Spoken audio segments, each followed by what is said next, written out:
In the previous segment of the lecture, we have been introduced to the notion of limits. Now, let us look at some elementary properties of limits. In this part of the lecture, we will be presenting two sets of theorems describing some basic results on limits. Here is the first theorem. 1. If the limit of a function f of x as x tends to a exists, then it is unique. Second, if we consider a constant real number c, then the limit of c as x tends to a is equal to c. So for example, if we take c to be 5 and a to be 2, then the limit of 5 as x tends to 2 is equal to 5. Now note that in this result, the value of a is not important in the computation of the limit. Regardless of the value of a, the limit of c is still c. So in the previous example, if we replace 2 by 3 as the value of a, then we will have that the limit of 5 as x tends to 3 is still 5. Now this result we can view graphically from the function f of x is equal to c. The line of this function is a horizontal line, and so regardless of the value of a, we will always get c, which is the functional value. And so the limit of c as x tends to a is equal to c. Thirdly, let us consider the linear function f of x is equal to x. So the result says that the limit of x as x tends to a is equal to a. In other words, to evaluate the limit of x as x tends to a is the same as substituting a for x to get a. So for example, the limit of x as x tends to 4 is equal to 4, and likewise the limit of x as x tends to 7 is equal to 7. Now let us look at the second theorem. In the second theorem, we will be considering two functions f and g. Now suppose that when we take the limit of f and g as x tends to a, we get the numbers L1 and L2 respectively. So for this theorem, we want to consider some functions that we can derive from f and g. So for example, we will be considering the sum and the difference of f and g. We will be also considering the product and quotient of f and g. So let us proceed. For the first result, we want the limit of f of x plus or minus g of x as x tends to a. Now we see here that this limit is the same as the sum or difference of the limit of f of x as x tends to a and the limit of g of x as x tends to a. And so in other words, the limit of the sum or difference of f and g is simply L sub 1 plus or minus L sub 2. For the second result, we want the product of f and g and take the limit of that product as x tends to a. Now that limit is the same as the product of the two limits L1 and L2. For the third result, we want to consider the function f multiplied by some constant c. So c here can be any real number. Now, to get the limit of the constant c times f as x tends to a, what we need to do is to multiply the limit of f by the constant c. So in other words, if we have a constant c times a function, we can move the constant c in front of the limit. So we will have c times the limit of the function as x tends to a. And so here the answer is C times L1.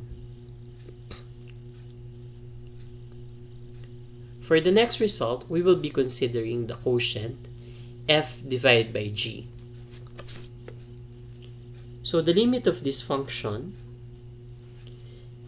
is simply the limit of f divided by the limit of g, or L1 divided by L2, provided that in the fraction L1 over L2, the denominator L2 is not equal to 0.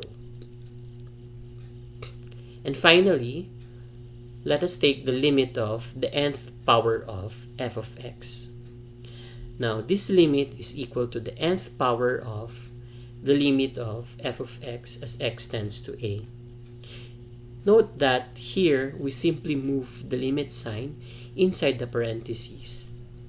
So, in other words, when we are taking the limit of an nth power of a function, we can take first the limit of the function, if this limit exists, and raise it to the exponent n.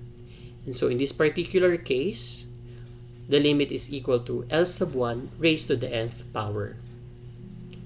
Now,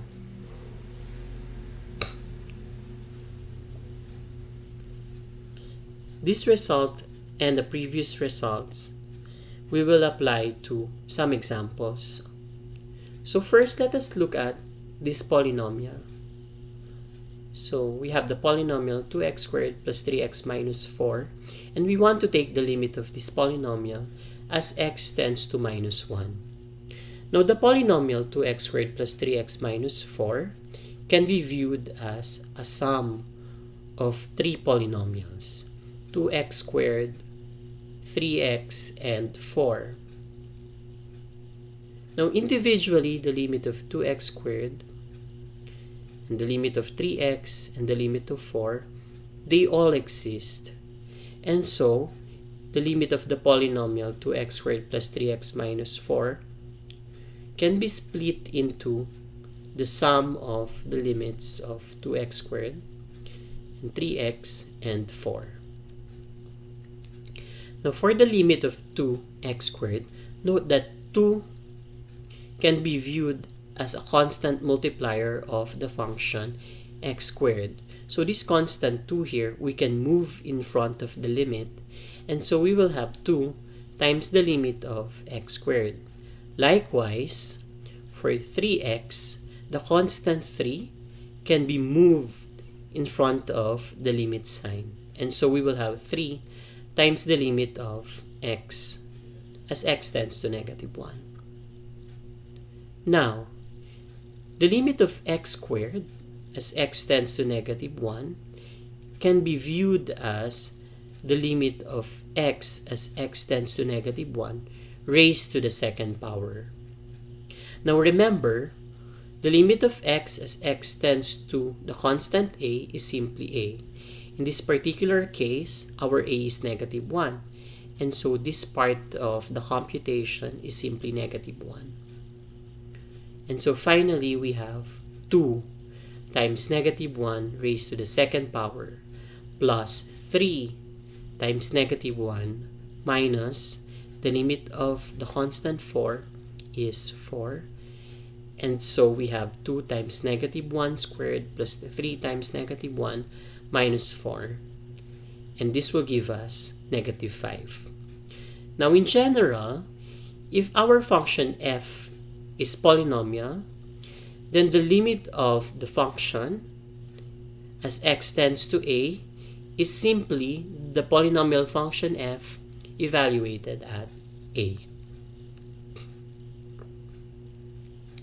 Now we would like to extend this notion to rational functions.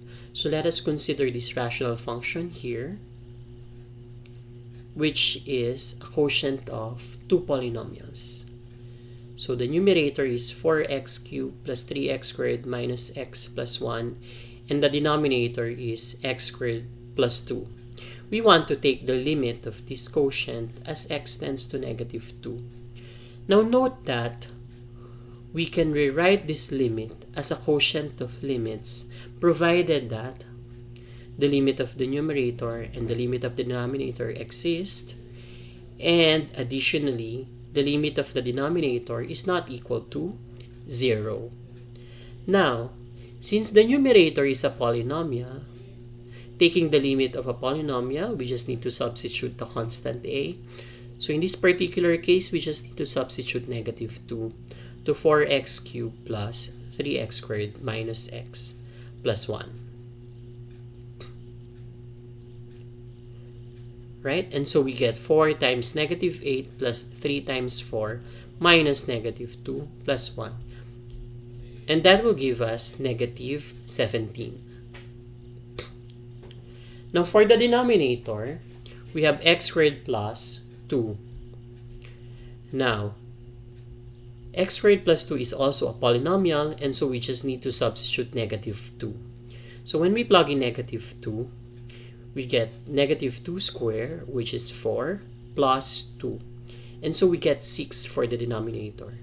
Luckily, the denominator is not 0, so our computation is valid. And so the limit is the fraction negative 17 over 6. Now, as a remark, if our function is a rational function, that is, it is a quotient of two polynomials, and f of a is defined, then the limit of the function f of x as x tends to a is simply f evaluated at a.